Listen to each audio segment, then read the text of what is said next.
Chers amis, nous allons étudier aujourd'hui la Sidra de Noach, la paracha de Noé. Paracha très célèbre puisqu'elle raconte comment un homme, Noach, entouré de sa famille, son épouse Naama, ses trois enfants Shem, Ham et Yafet, ont sauvé l'ensemble des espèces animales et également l'humanité par le biais de leur famille de ce déluge, en hébreu le Maboul, et effectivement a permis donc de relancer l'histoire de l'humanité et l'histoire des êtres vivants. Premier point, il nous faut examiner les raisons pour lesquelles l'Éternel a plongé le monde dans ce catastrophe, ce cataclysme, ce raz-de-marée géant, ce Maboul. Et pour cela, nous allons examiner le texte. Le texte s'exprime de la façon suivante. Vati shachet haaretz lifnei Elohim, vati malé haaretz chamas. Le monde s'est corrompu de devant l'Éternel et le monde s'est rempli d'iniquité. On peut traduire le terme Hamas par le terme violence. En effet, l'univers auquel Noach est confronté avec sa famille est un univers terrible, basé sur un individualisme terrible, dans lequel chaque être humain se croit autorisé d'utiliser toutes les violences possibles afin d'assouvir ses besoins, afin de réaliser ses désirs.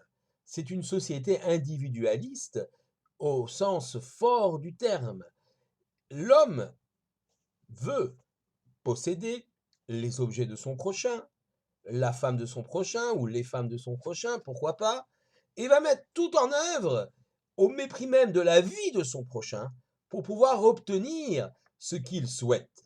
C'est la raison pour laquelle une telle société, où chacun vit pour soi, où chacun est prêt à détruire l'autre, pourvu que cela aille dans son sens et que cela va permettre de réaliser ce que lui souhaite ou lui désire, eh bien cette société-là ne peut aller de l'avant. On ne peut construire, il ne peut y avoir de dénominateur commun entre les hommes, et cette société, cette première humanité, est donc vouée à l'échec. L'Éternel va la détruire. Noach lui-même, Noach est qualifié effectivement de juste, tzaddik. Ish tzaddik aya tamim bedorotav, c'était un homme juste, entier dans sa génération. Et là-dessus, Rashi nous rapporte une discussion, une marque. Je lis le Rashi. Mirabotenu darshimoto lishvach, certains de nos rabbins interprètent cette phrase, ce pasouk, dans un sens louable pour Noach. Et Kol Sheken Shiloaya Bedor Tzadikim Aya Tzadik Yoter, à plus forte raison, s'il avait vécu dans une génération de justes, il aurait été encore plus juste. En effet, on peut comprendre l'épreuve de cet homme-là isolé, de cette famille isolée, à travers un univers de violence, de destruction, où seul compte l'assouvissement de sa propre volonté, au mépris de l'existence même d'autrui. Et donc, il est difficile pour Noach d'être tzaddik. C'est donc une épreuve, et on va considérer qu'effectivement, c'est un juste dans sa génération parce qu'il est tout à fait, il sait résister aux tentations de cette génération-là. Mais Yesh Dorshim Oto Lignai, il y a des rabbins qui par contre interprètent ce juste parmi dans sa génération comme quelque chose de plutôt dégradant par rapport à Noach. Pourquoi? Le fit chez Doro Aya, donc parce que sa génération, lui, n'était pas le fils d'Oro, d'après sa génération, pardon, il était un sadique, il était injuste. Velo Doro chez l'Avraham, mais il avait vécu à la génération d'Avraham, eh bien, Loaya Nershav le Kloum, on l'aurait considéré comme rien du tout. En d'autres termes, Noach est un tzaddik relatif. Évidemment, en le comparant aux gens de sa génération extrêmement pervers, eh bien, il apparaît comme juste. Mais s'il avait vécu à la génération d'Abraham, il aurait été un Benoni, c'est-à-dire un homme convenable, sans plus. Et on voit d'ailleurs l'illustration de cette qualité relative de juste de Noach dans la réaction qu'il va avoir lorsque Dieu va lui annoncer qu'il va détruire le monde.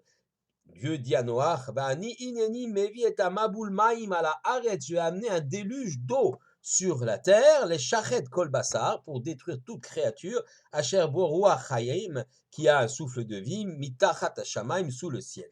Kol asher ba'aretz yigva, tout ce qui est dans le monde va agoniser. Et Noach ne réagit pas, il obéit à l'ordre divin, bien sûr, il construit cette arche pour emporter toutes les espèces animales, mais ne va pas du tout plaider le sauvetage de gens de sa génération.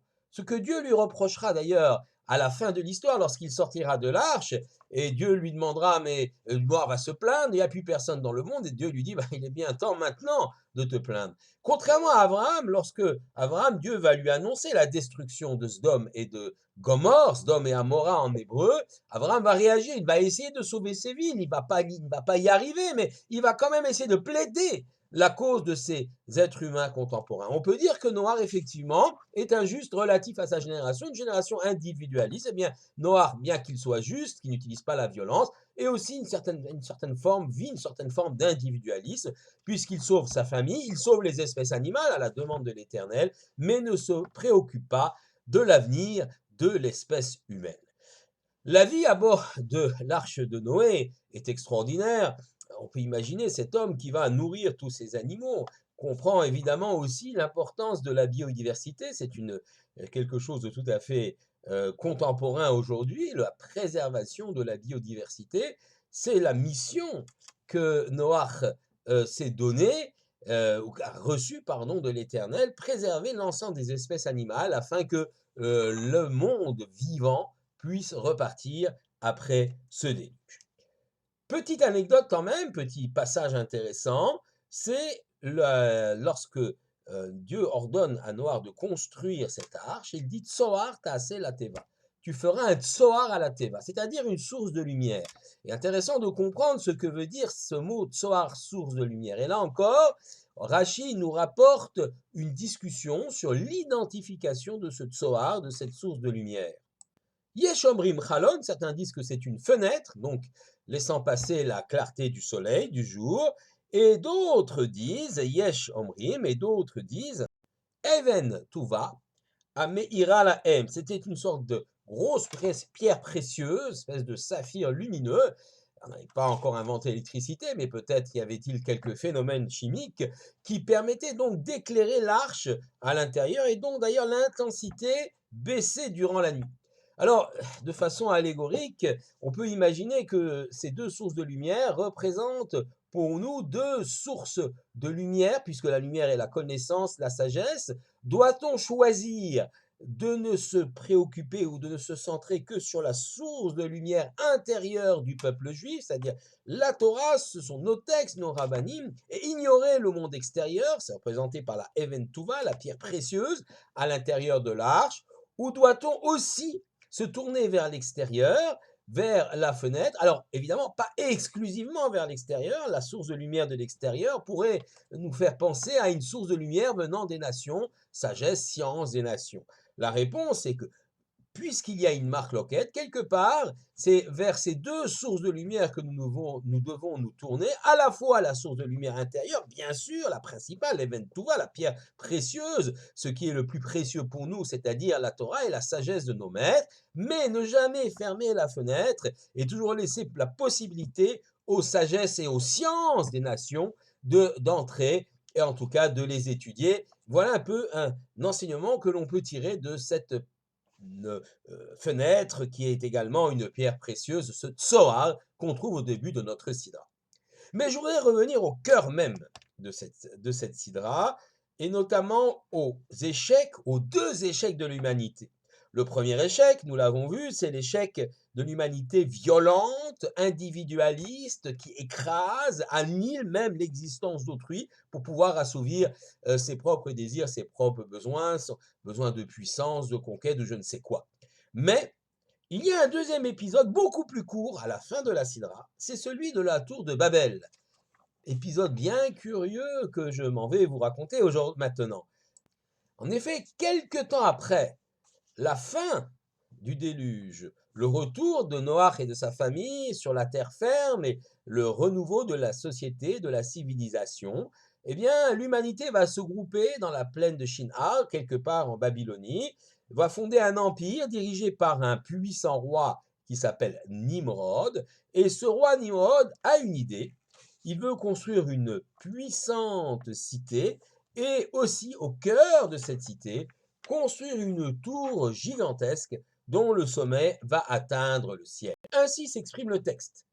Vaï kol haaretz safa achat, toute la terre était une seule langue, union de l'humanité, et donc Varim achadim, mais une seule parole, on pourrait dire aujourd'hui une seule idéologie. Vaï benosa mikedem, ils ont voyagé vers l'est, bika be'eretz shina, vayeshu sham, mais ils se sont installés dans une vallée, pardon, appelée donc Shinar. Vayomu ishel reu, hava nil bena levenim, ils se sont dit l'un à l'autre, voyons, fabriquons des briques, venisrefa lesrefa, que nous allons cuire dans des fours, vatei lahem alevena le aven, et la brique va remplacer pour eux la pierre, vachemar ayalem lechomer, et ils vont utiliser du ciment. Vayamru, et ils ont dit, hava nivne lanu iru migdal verosho bashamayim, nous allons construire une ville et surtout une tour dont le sommet va atteindre le ciel, venaase lanu shem, nous allons nous faire un nom, peine nafutz alpene ares, de peur que nous soyons dispersés sur la surface de la terre. Vayered Hashem lirot et ha'ir vet hamigdal, Dieu est descendu voir la ville et la tour, ve asher banu bene adam, que les hommes avaient construit. Vayomer Hashem, il a dit Dieu, em ha'mechad ou safachad lechulam, veze achilam lasot, c'est un seul peuple et une seule langue, et voilà ce qu'ils ont fait. Et donc il va ne pas permettre ce projet. Hava nerda ve navla sefatam, nous allons descendre, dit Dieu, et confondre leurs langues. Ils parleront ainsi des langues différentes l'un l'autre. Cela va entraîner la zizanie à travers donc ce peuple, et ce projet sera abandonné. Les gens vont se disperser et vont fonder les différents peuples formant aujourd'hui l'humanité. Alors, il faut essayer de comprendre de quoi il s'agit, cette tour. Pourquoi cette entreprise folle d'aller construire une tour dont le sommet atteint le ciel? Plusieurs hypothèses ont été apportées par Rachi ou d'autres commentaires sur la raison pour laquelle on a voulu construire cette tour de Babel. Première raison, c'est un monument à la mémoire des défunts du Maboul, à la mémoire des défunts de la catastrophe.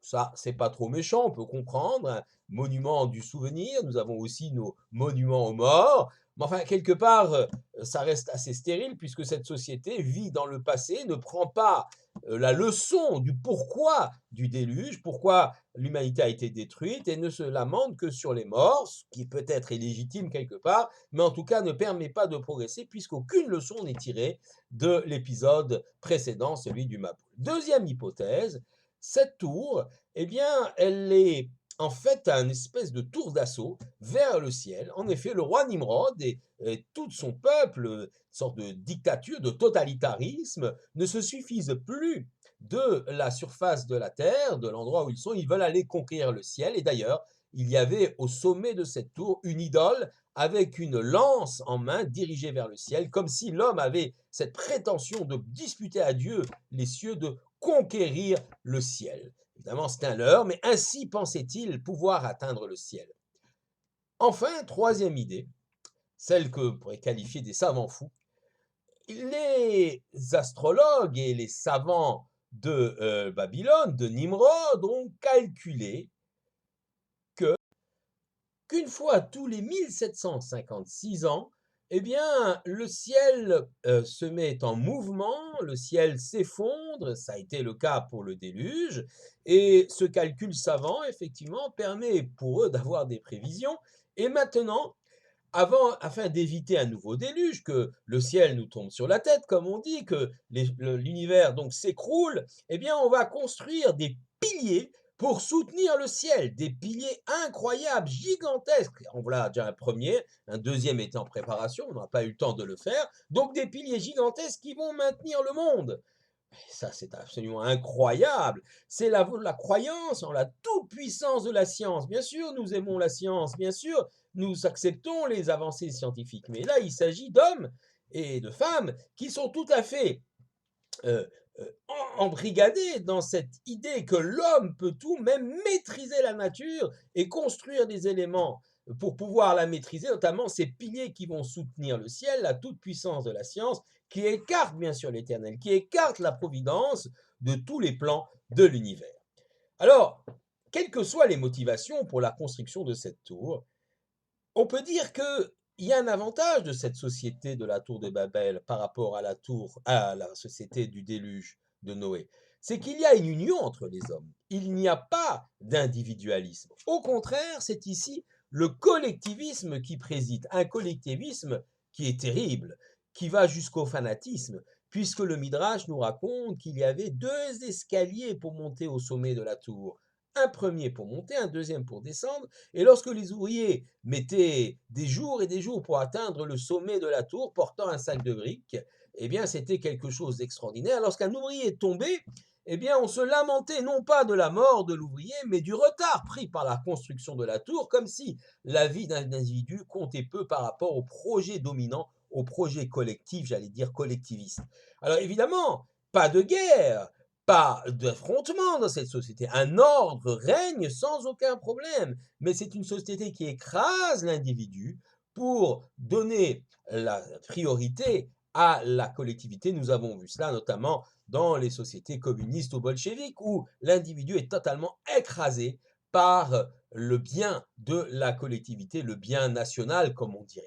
Eh bien, cette société-là de la tour de Babel est aussi condamnée à disparaître et l'Éternel va y introduire le pluralisme, la diversité, dans le pluralisme et la diversité des langues. En effet, lorsque les gens parlent des langues différentes, ils réfléchissent différemment puisque nous pensons dans une langue, nous réfléchissons dans une langue, et cela crée une diversité dans l'humanité, un pluralisme dans l'humanité qui va être véritablement salvateur de cette humanité. Alors, les gens ne seront pas détruits, il n'y aura pas une extermination de cette génération, mais simplement une dispersion, car au moins cette génération avait des règles, même si elles étaient terribles, et ne sombrait pas dans un individualisme forcené.